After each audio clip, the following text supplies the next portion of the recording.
தினம் வந்து தலைமை கழகத்தில் மிக சிறப்பாக நடத்தணும். இப்போ பார்த்தா நம்ம தமிழ்நாட்டில் மிக முக்கியமான ஒரு 3 விஷயம் அப்படின்னா இந்த மும்மொழி கொள்கை, அப்புறம் தொகுதி சீரமைப்பு, அடுத்தது மீனவர்கள் பிரச்சனை. இன்னைக்கு காலகட்டத்தில் இது 3 தான் மிக முக்கியமான ஒரு விஷயமா இருக்கு. அதை தான் நான் நேற்று சொல்லியிருக்கேன், அதையும் உங்ககிட்ட சொல்கிறேன். தமிழ்நாட்டை பொறுத்த வரைக்கும் தமிழ் மொழி தான் நம் தாய்மொழி, உயிர்மொழி.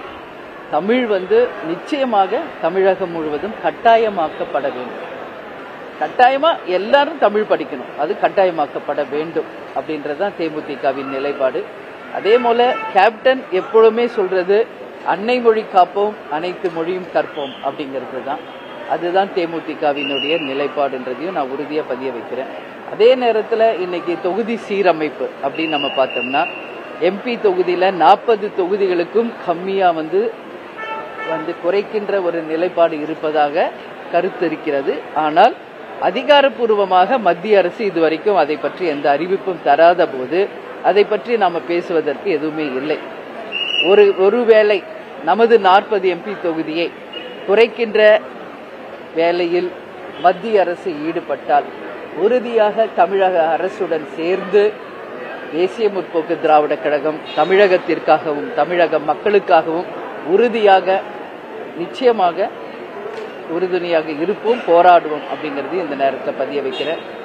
நம்ம இன்னைக்கு மதுரையில இருந்து நான் பேசுறேன். நமது மீனவர்கள் தொடர்ந்து பாதிக்கப்பட்டிருக்காங்க. இது ஒவ்வொரு நாளும் ஒரு நிகழ்வா நடந்து கொண்டிருக்கிறது. இதை ரொம்ப ஒரு மனவேதனையோட நான் இதை பதிய வைக்கிறேன். ஏன்னா இன்னைக்கு அவங்கள பொறுத்த வரைக்கும் அவங்க வாழ்வாதாரம் கடலை நம்பிதான். அப்படி இருக்கும் பொழுது இலங்கை சிங்களத்து மீனவர்களை அந்த படையினால அவங்க தினம்தோறும் தாக்கப்படுவதும், அவங்க உடைமைகளை திருடுவதும், அவங்க உயிருக்கு எந்த உத்தரவாதம் இல்லாமல் இருப்பதும், அவர்களை கைது செய்வதும் நிச்சயமாக மத்திய அரசு தடுக்கணும்னு சொல்லி நான் கேட்டுக்கிறேன். இப்ப கூட நமது பாரத பிரதமர் அவர்கள் ஸ்ரீலங்காக்கு போக இருக்கிறார் என்ற ஒரு செய்தியை கேட்டேன். உறுதியாக அவர் ஸ்ரீலங்காக்கு செல்லும் பொழுது நமது தமிழக மீனவர்களுக்கு இனி வரும் காலத்தில் எந்தவித அச்சுறுத்தலோ, உயிருக்கு எந்த அச்சுறுத்தலோ, அவங்க உடைமைகளுக்கு அச்சுறுத்தலோ இல்லாமல் அவர்களை காக்க வேண்டி மிகப்பெரிய ஒரு ஒப்பந்தத்தை பாரத பிரதமர் அவர்கள் இலங்கை அரசுடன் போடணும்னு சொல்லி நான் கேட்டுக்கிறேன். இதுக்கு எல்லாத்திற்கும் முத்தாய்ப்பா நமது கச்சத்தீவை மீட்டெடுக்கணும். இதுதான் மிக மிக முக்கியமான ஒரு விஷயம். கச்சத்தீவை எப்ப நம்ம விட்டு கொடுத்தோமோ அப்புறம்தான் மீனவர்களுக்கு இவ்வளோ ப்ராப்ளம் இருக்குங்க. அதனால நிச்சயமாக கச்சத்தீவை மீட்டெடுத்து நமது மீனவர்களுக்கு எல்லா வகையிலும் பாதுகாப்பை இந்த அரசு உறுதி செய்யணும். அதனால பிரதமர் அவர்கள் ஸ்ரீலங்கா செல்லும் பொழுது இதற்காக ஒரு உறுதியான ஒரு ஒப்பந்தத்தை போட வேண்டும் என்றும் நான் கேட்டுக்கொள்கிறேன்.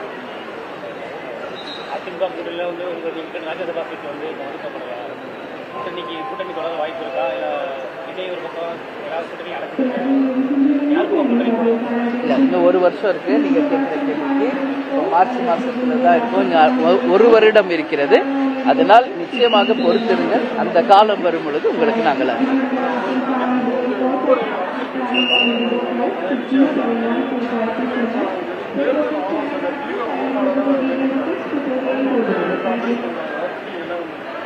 அதான் ஒவ்வொரு கட்சியினுடைய நிலைப்பாடுங்க. இப்போ ஒரு அட்வைசர் வைக்கிறதுனால மட்டும் 100% சக்சஸ் ஆயிட முடியுமான்றது கிடையாது.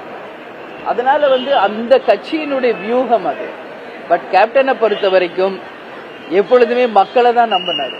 அதனால ஒரு அட்வைசர் வைக்கிறதுனால மட்டும் வெற்றி பெறும்னா அந்த அட்வைசரே அவர் போட்டியிட்ட அந்த மாநிலத்தில் ஜெயிச்சாரா அப்படிங்கிறது ஒரு கேள்வி.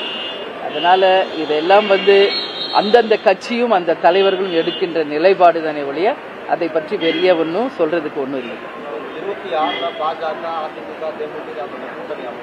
அதான் இப்ப நம்ம சொல்ல முடியாதுல்ல, நம்ம ஜோசியும் சொல்ல முடியாதுல்ல. அதனால நான் என்ன சொல்றேன், இன்னும் 1 வருஷம் இருக்கு, பொறுத்திருங்கள். அந்த காலம் வரும் பொழுது நிச்சயமாக அதுக்கான அறிவிப்பு உங்களுக்கு.